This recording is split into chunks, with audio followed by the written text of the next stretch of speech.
vamos ver como funciona a ciência de Deus. Como funciona a ciência de Deus. E todos nós estamos desafiados, exatamente no momento que nós estamos vivendo, para mergulhar na ciência de Deus. Como sabemos, a gente hoje está no que a gente chama do Vale da Decisão. Estamos hoje no mundo todo enfrentando dois grandes problemas. Um é a necessidade da sobrevivência, a necessidade de se ter trabalho, de se ter renda para poder sobreviver, e ao mesmo tempo a necessidade de preservar a saúde, de não se expor aos vírus e às bactérias e a esse vírus mortal que está vendo por aí, que é o coronavírus. E muita gente está exatamente no que a Bíblia chama no Vale da Decisão. Agora, o que é que tem a ver o Vale da Decisão, o momento que nós estamos vivendo hoje, com a ceia do Senhor? Como a ceia do Senhor pode nos ajudar a nós enfrentarmos esse Vale da Decisão, né? Como a ceia do Senhor pode nos ajudar a nós enfrentarmos o Vale da Decisão. Então, fé é celebrar antes de ver. Fé é celebrar antes de ver. Então, um dos sintomas da fé é que a gente celebra antes de ver. Por isso que a fé é a certeza das coisas que se esperam e a convicção de fatos que não se veem. Então, na ciência de Deus, a ciência de Deus funciona pela fé. Então, o primeiro degrau da ciência de Deus é entender como é que funciona o reino de Deus. E o reino de Deus funciona exatamente pela fé. Então, como funciona? Andai enquanto tendes luz. Disse-lhes, pois, Jesus: andai enquanto tendes luz, para que as trevas não vos apanhem, pois quem anda nas trevas não sabe para onde vai. E é exatamente por isso que a primeira criação de Deus foi a luz. A primeira criação de Deus foi: haja luz. Ele falou e a luz existiu, mas a luz que Deus tem para a gente é a luz dele. É a luz que vem do Espírito e não é a luz dos 5 sentidos. Então, fé é celebrar antes de ver. Agora, como é que funciona a ceia do Senhor? Como é que funcionou? Como começou a ceia do Senhor? A ceia do Senhor é a celebração antes de se manifestar a bênção. A ceia do Senhor começou exatamente assim, quando o povo de Deus foi convidado a fazer uma festa na iminência de uma tragédia. Estava para acontecer uma tragédia lá fora. Porém, a maneira com que o povo de Deus iria se blindar dessa tragédia que estava acontecendo lá fora era através de uma celebração. Olha o que diz ali em Hebreus 11.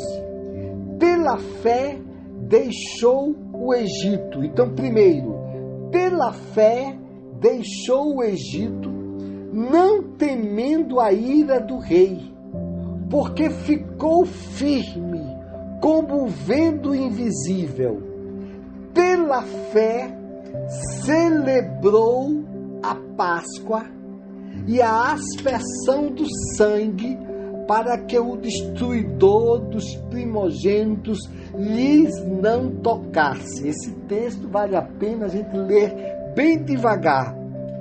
Pela fé, Moisés deixou o Egito, não temendo a ira de Deus, porque ficou firme como vendo o invisível. Pela fé, celebrou a Páscoa e a aspersão do sangue, para que o destruidor dos primogênitos não lhes tocasse. Então, é como se fosse assim, olha, vai acontecer algo, vai acontecer um problema muito sério, o mundo vai passar por algo muito sério, mas para que vocês não sejam contaminados com esse ambiente sério que vocês estão vendo aí, vocês vão fazer a celebração de uma Páscoa. Então vocês imaginem, o foco do povo de Deus era exatamente o churrasco. Pegaram um novilho, um cordeiro, sacrificaram esse cordeiro, e durante aquele período o povo de Deus estava usufruindo do cordeiro, se alegrando com o cordeiro, para que eles não fossem sucumbidos pelo ambiente de pânico que acontece. Em outras palavras, Deus está dizendo para a gente agora, nesse período, em que nós estamos vendo aqui números e mais números que querem nos assustar, números e mais números de mortos, número de mais números de novos casos de pandemia, número de mais números de notícias ruins. Enquanto está havendo uma série de notícias ruins, o Senhor diz para a gente, olhe, celebre a Páscoa, celebre a Páscoa, para que vocês não sejam contaminados com esse sistema de pânico e de medo. Então, qual é o foco do inimigo? O foco do inimigo é a gente focar nele. O foco do inimigo é a gente olhar para as circunstâncias. O foco do inimigo é a gente ficar obstinadamente pensando no que a gente está sentindo, na dor que eu estou sentindo, ficar pensando exatamente nas más notícias, ficar pensando no medo, e é aí onde a gente afunda, porque nós fomos chamados em Cristo para sermos guiados pelo Espírito Santo, e o medo é um espírito. Deus não nos tem dado o espírito de medo. Nós ganhamos um novo espírito. Nós ganhamos um espírito regenerado. E esse espírito regenerado e o Espírito Santo não tem medo. Não há medo no Espírito Santo. Por isso que o Pai diz, agora mais do que nunca, quando vocês perceberem que as coisas estão ficando cada vez mais tenebrosa, cada vez mais cruel, cada vez mais difícil, cada vez mais o cerco ficando apertado, é hora de vocês cearem, é hora de vocês se lembrarem da minha presença. Por isso que Jesus, que a palavra de Deus lá diz assim, não deixando de nos congregar, como é costume de alguns, quanto mais quanto vedes que vai se aproximando o dia do Senhor. Então, quanto mais próximo o tempo da volta de Jesus, quanto mais próximo do tempo do fim, mais nós precisamos de edificar a nossa fé, e mais nós precisamos de convivência com irmãos cheios de fé, para nos estimular a fé, para nos estimular a confiança em Deus, para nos estimular a nós não cairmos na cilada do mundo visível. E exatamente por isso, profeticamente, que Davi fala assim: preparas uma mesa perante mim, na presença dos meus inimigos. Unges a minha cabeça com óleo, e o meu cálice transborda. Percebe aqui? Unges a minha cabeça com óleo, e o meu cálice transborda. Em outras palavras, na presença dos inimigos, Senhor Deus e o Jesus prepara uma mesa perante mim na presença dos meus inimigos. Então, ceia do Senhor não é a gente que prepara. A ceia do Senhor não é uma obra nossa. A ceia do Senhor é uma obra de Jesus. Por isso que ele diz, e o nome é a ceia do Senhor. É Ele que prepara uma mesa perante mim na presença dos meus inimigos. Está aí. Tudo lá fora querendo fazer com que a gente fique com medo.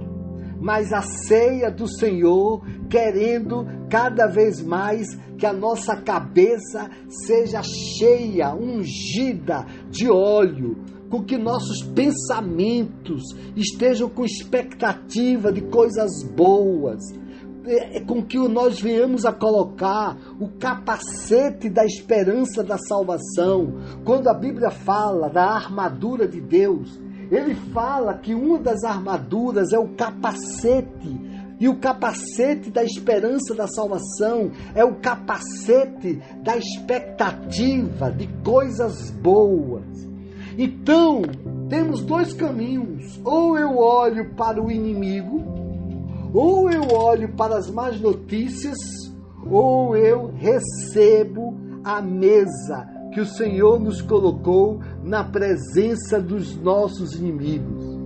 E é nesse mesmo espírito que a Bíblia fala assim, ó: deleita-te no Senhor, e Ele satisfará os desejos do teu coração. Percebe aqui? Deleita-te no Senhor, e Ele te concederá os desejos do teu coração.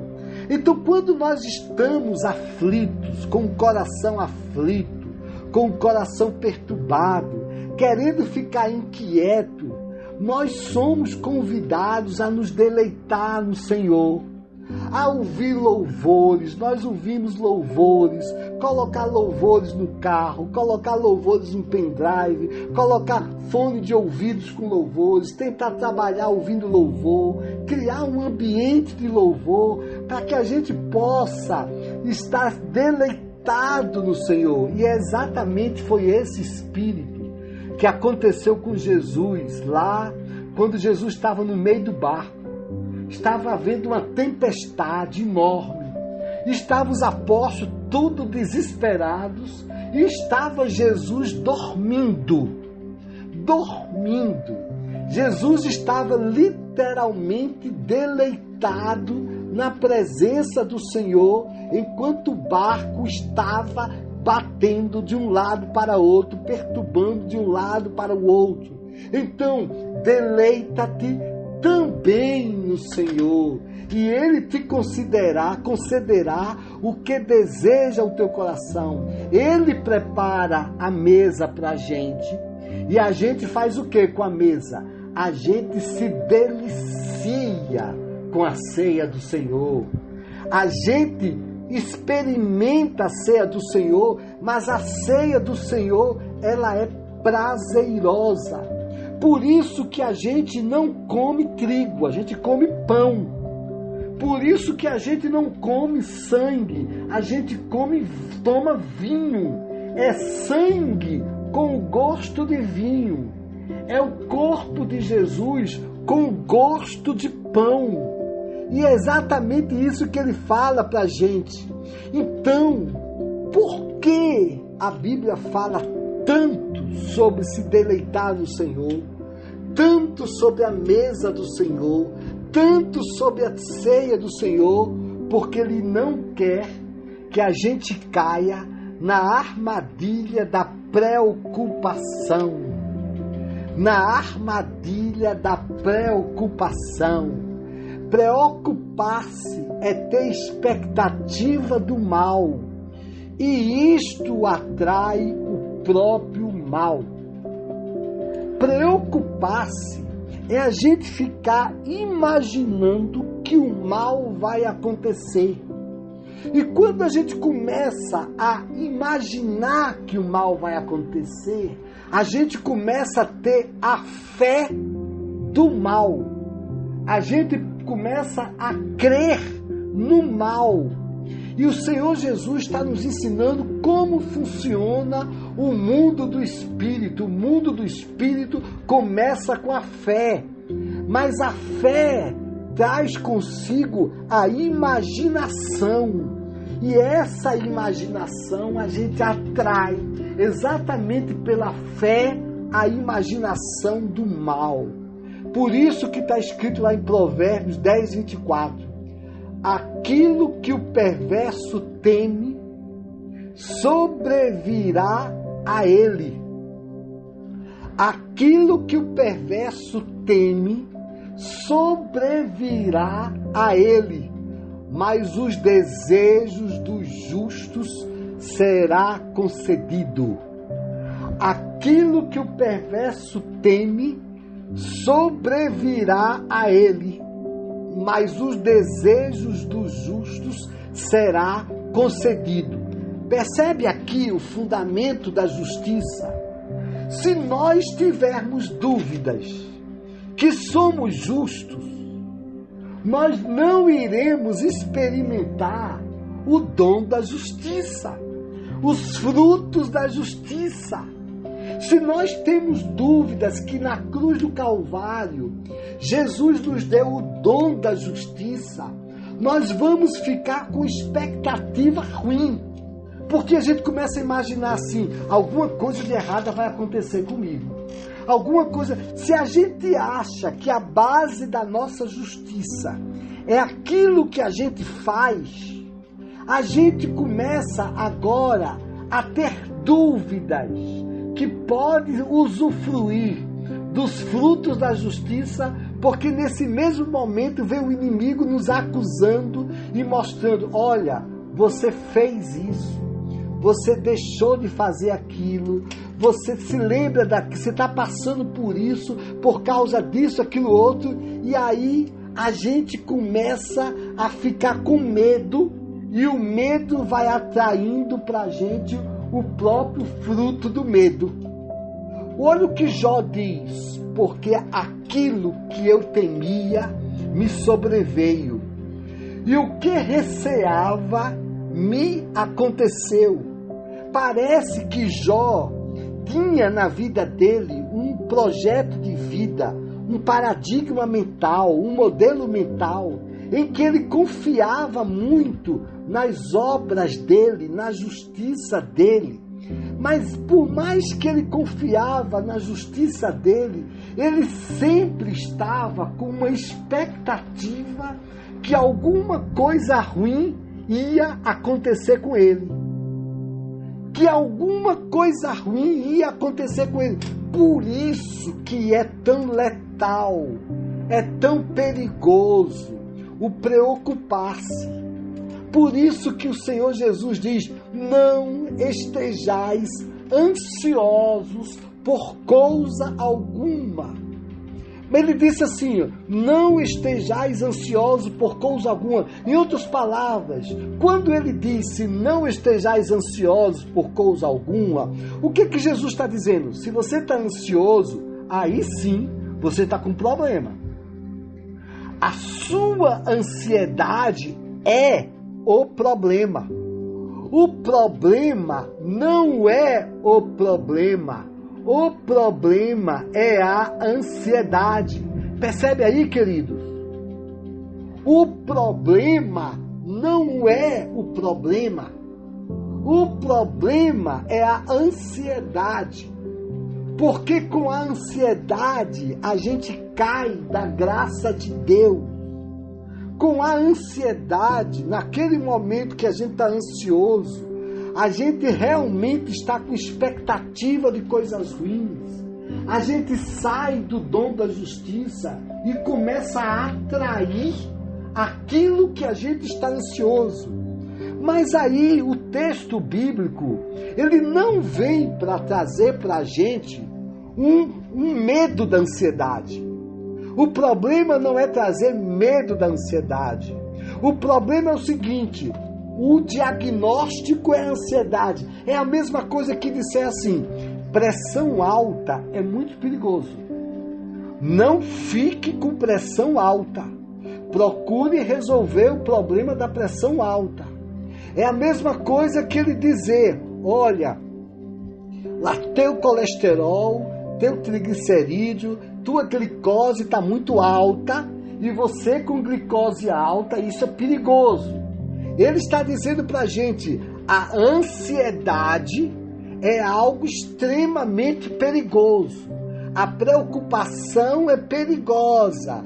Portanto, não estejais ansiosos por coisa alguma. Aí ele dá o resultado.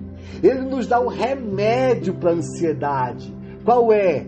Mas em tudo, sejam as vossas orações conhecidas diante do Pai. Ele está dizendo: coloca a tua ansiedade diante de Deus. Ora em línguas, ora no Espírito, até o peso da ansiedade sair. Medita na palavra do Senhor. Aprendei de mim, que sou manso e humilde de coração, e encontrarei descanso para as vossas almas, porque o descanso para as vossas almas é a maior fonte da minha saúde, é a maior fonte para vocês obterem a força que vocês precisam para enfrentar problemas. É exatamente por isso que os cardiologistas dizem que o maior problema cardiológico não é o problema do coração em si, mas o maior problema cardiológico se chama o estresse. E por isso que os cardiologistas dizem: tratem com estresse, porque o estresse mata. Mas é exatamente por isso que a Bíblia fala que a saúde vem de um coração relaxado. A palavra saúde na Bíblia é a palavra Rafá no hebraico. E a origem dessa palavra Rafá vem de uma palavra que fala relaxamento. Portanto, antes da pessoa ficar doente, ela fica estressada. Antes da gente experimentar a saúde, a gente precisa de relaxamento. Mas o relaxamento nas Escrituras vem de uma outra palavra. Essa palavra relaxamento tem uma palavra ali, tem uma letra ali que fala: para você ser relaxado, você precisa ser guiado pela vara do pastor. Você precisa ser pastoreado por Jesus. Você precisa ser guiado pela palavra do Senhor. Não existe relaxamento real, profundo, se a gente não se alimentar da palavra do Senhor, porque o meu jugo é suave, meu fardo é leve. Aqui nós percebemos de novo o perigo, porque o Senhor diz para mim: olha, não entra na inquietação, não cai na armadilha da inquietação. Preocupar-se é ter expectativa do mal, e isso te faz mal. Portanto, a ceia do Senhor foi nos dada para que a gente sempre se lembrasse do que Jesus fez na cruz. E aí a gente não tivesse estresse desnecessário. Não há necessidade nenhuma de nós termos estresse. Por isso que a Bíblia fala: não deixando de vos congregar. E as próprias Escrituras falam que o motivo maior que levava a igreja a se congregar era exatamente por causa da ceia do Senhor. Os irmãos se reuniam para ceiar. E quando eles ceiavam, era como se os irmãos estivessem dizendo uns para os outros: irmãos, vamos comemorar. Jesus já levou sobre si todas as nossas dores, todas as nossas necessidades, todas as nossas enfermidades. Por isso que nós somos convidados a participar da ceia do Senhor como um alimento de segurança. Porque o que come e bebe indignamente, come e bebe para sua própria condenação, não discernindo o corpo do Senhor.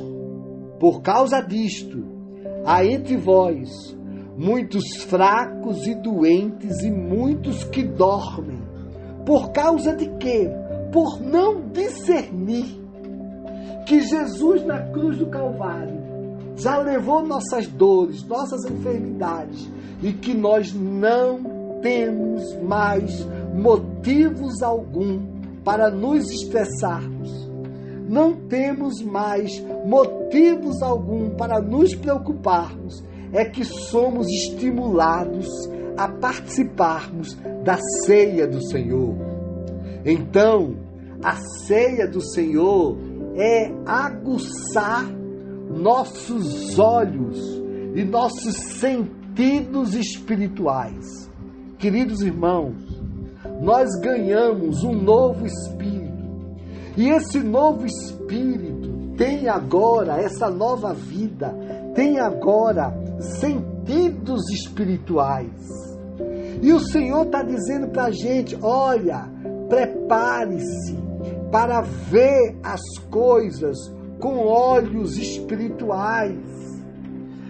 Todos nós estamos agora, nesse momento, desafiados a olhar para os acontecimentos com os olhos do Senhor, com a ceia do Senhor, com a nossa memória, com a nossa mente fixa no que Jesus fez. Um dia, tinha uma menina que estava doente e chegou a morrer. E chamaram Jesus. E foi o que Jesus fez. E Jesus, chegando à casa daquele chefe, vendo os instrumentistas e o povo em alvoroço, disse: sabe o que era que aqueles instrumentistas estavam fazendo? Estavam tocando músicas fúnebres. Estava agora um ambiente de caos. Jesus estava no meio de um ambiente de pessoas desesperadas. E o que é que nós somos convidados nesse momento em que nós estamos diante de pessoas desesperadas? Jesus disse: eu quero fazer um milagre, mas eu disse: retirai-vos. Gente, retirai-vos, vai para longe. E aí nós somos tentados às vezes, ao invés de se retirar desse ambiente de pânico, a gente vai para cima do pânico ficar ouvindo notícias ruins. A gente faz exatamente o contrário. E depois a gente pergunta: por que será que eu não estou com fé? Por que será? Porque eu estou aguçando os meus 5 sentidos. O que eu ouço, se lembra? Eles estavam tocando instrumento. O povo chorando, alvoroço. Eles estavam vendo. E Jesus disse: retirai-vos, que a menina não está morta, mas dorme. Qual foi a diferença de Jesus?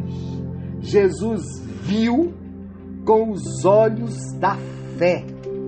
Jesus viu com os olhos espirituais. E aí, qual foi a reação das pessoas?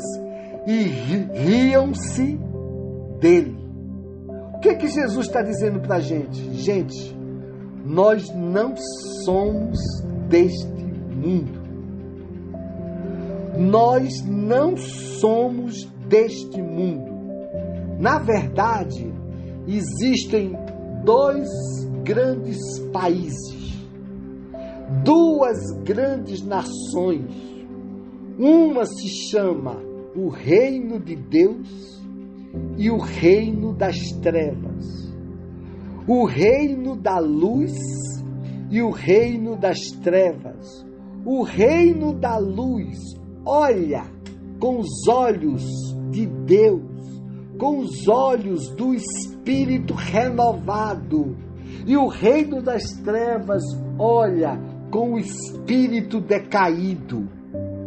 O Reino das Trevas vão rir da gente, vão zombar da gente, vão escarnecer da gente. E Jesus, em determinados momentos, a gente precisa se afastar desse ambiente de escarnecedores. Bem-aventurado o homem que não anda segundo o conselho dos ímpios, não se detém no caminho dos pecadores, nem se assenta na roda dos escarnecedores. Qual é o nosso papo? Quais são nossas conversas? Se estamos falando muito de pandemia, de Covid, nós estamos exatamente tomando o veneno da preocupação e do medo. Nós estamos exatamente retrocedendo aonde? No caminho da expectativa, da preocupação e do medo. Foi o que Jesus fez. Jesus curou aquela criança. Depois que Jesus curou aquela criança, falando a palavra de Deus, logo depois, e partindo Jesus dali, seguiram-no 2 cegos, clamando e dizendo: tem compaixão de nós, filho de Davi. Olha o que aconteceu. Jesus curou aquela menina. Jesus ressuscitou aquela menina. E agora chegou 2 cegos. A pergunta é: qual é o mais difícil? Uma ressurreição ou a cura de cegos? Jesus chegou à casa e os cegos se aproximaram e Jesus disse: crede vós que eu possa fazer isto? Crede vós que eu possa fazer isto? A pergunta: o que é que pode fazer a gente crer que Jesus pode? O que é que pode fazer aguçar a nossa fé? Aquilo que a gente escuta, aquilo que a gente vê, aquilo que a gente alimenta. Aqueles homens acabaram de saber a notícia da ressurreição. E Jesus está dizendo: vai para o meio do fogo do Espírito. Te aproxima do fogo do Espírito, porque a fé vem pelo ouvir, e ouvir da minha palavra. Disseram-lhe eles: sim, Senhor. Tocou então os olhos dele, dizendo: seja-vos feito segundo a vossa fé. E os olhos se lhes abriram. Agora nós encontramos os sentidos espirituais do toque de Jesus. Quero dizer uma coisa: nós ganhamos também sentidos espirituais. São olhos espirituais, ouvidos espirituais, sentimentos espirituais e toques espirituais. Quando Jesus tocou naqueles homens, aqui significa toques espirituais.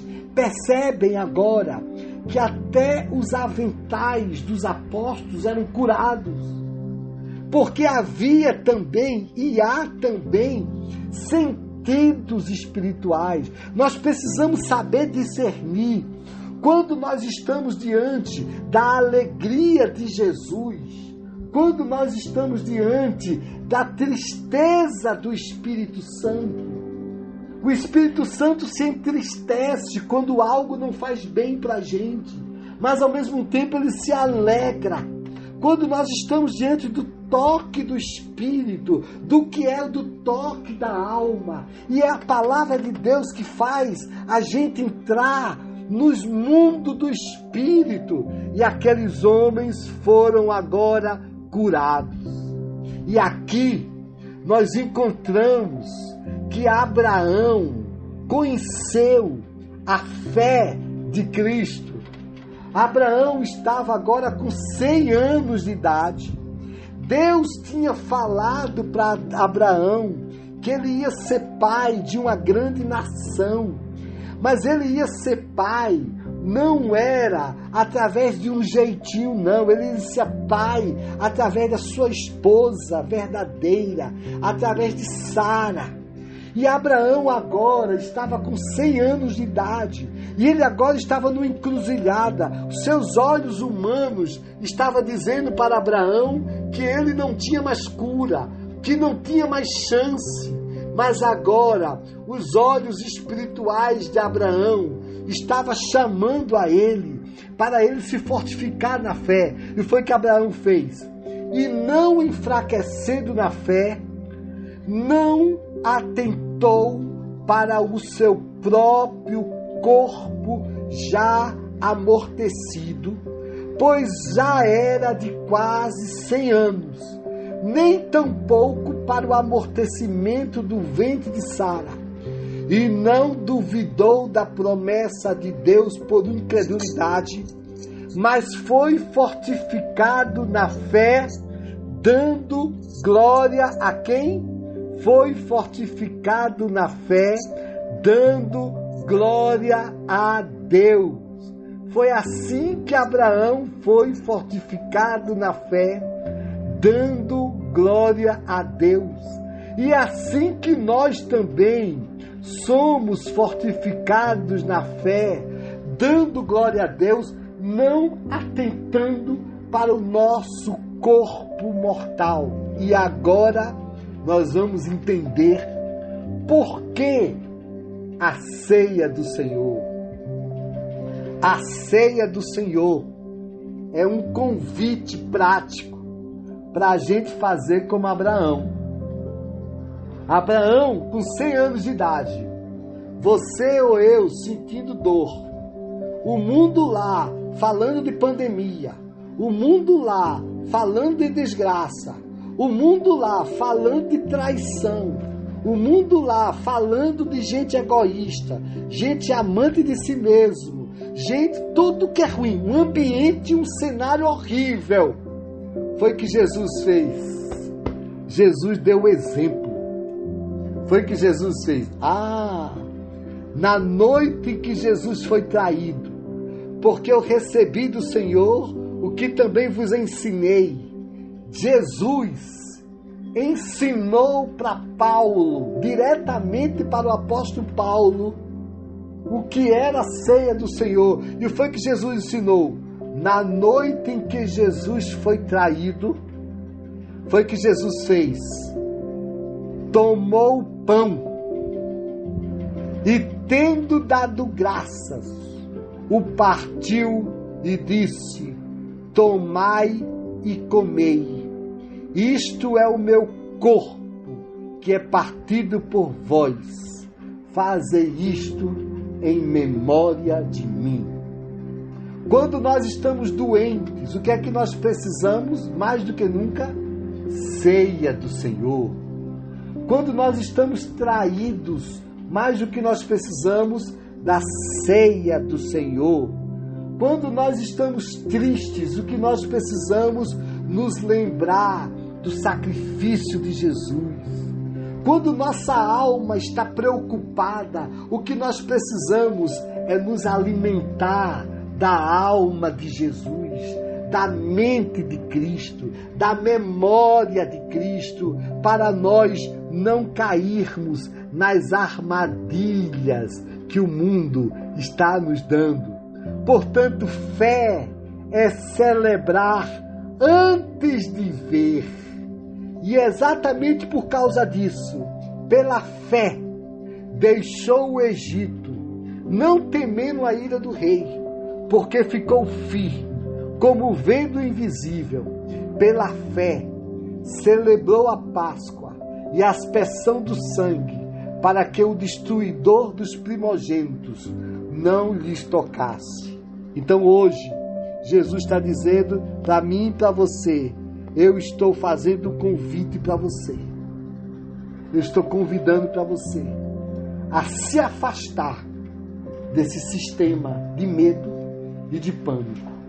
Eu estou convidando você a ceiar, a se aproximar dos irmãos, a ouvir louvores, a agradecer a Deus, a cantar louvores e a comemorar tudo que Jesus fez na cruz e não cair na armadilha da preocupação, porque aquilo que eu temia, isso me aconteceu. Mas nós não vamos nos preocupar.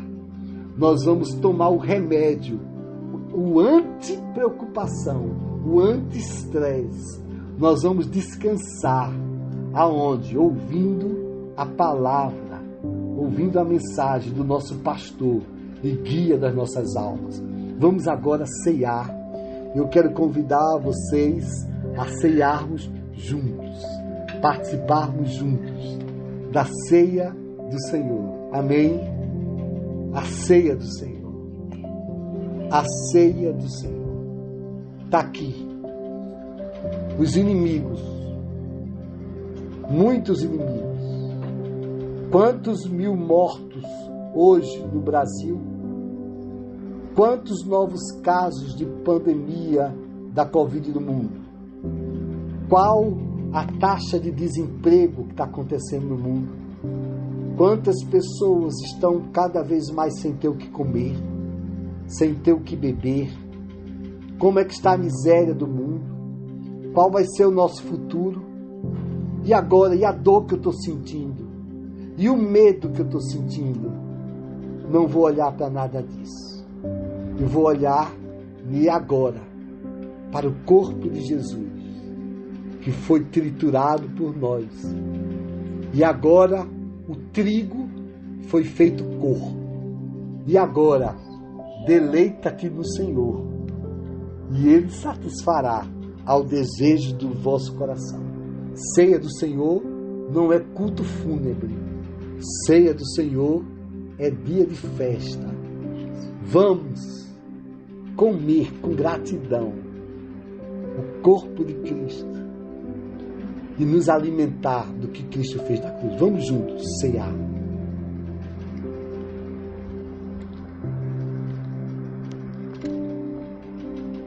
Obrigado, Jesus, pelo teu corpo que foi derramado. E agora, assim como Jesus começou o seu ministério, Jesus começou o ministério dele transformando água em vinho. E ele agora, no final do seu ministério, está agora entregando sangue para a gente em forma de vinho. Ele começou com alegria e terminou na noite que foi traído com alegria, vinho. E a gente vai se deliciar do vinho, deliciar-se da alma de Jesus, porque a alma da carne está no sangue, assim diz a palavra do Senhor, e a alma de Jesus, a mente de Cristo, os sentimentos dele, a fé de Cristo está no sangue dele, que foi totalmente derramado. E a água é a palavra de Deus. Ele fez agora e transforma a palavra de Deus em algo gostoso. E vamos juntos, nesse momento, se lembrar do sacrifício de Jesus, que ele venceu, ressuscitou, e agora é para a nossa alegria. Vamos juntos beber o vinho.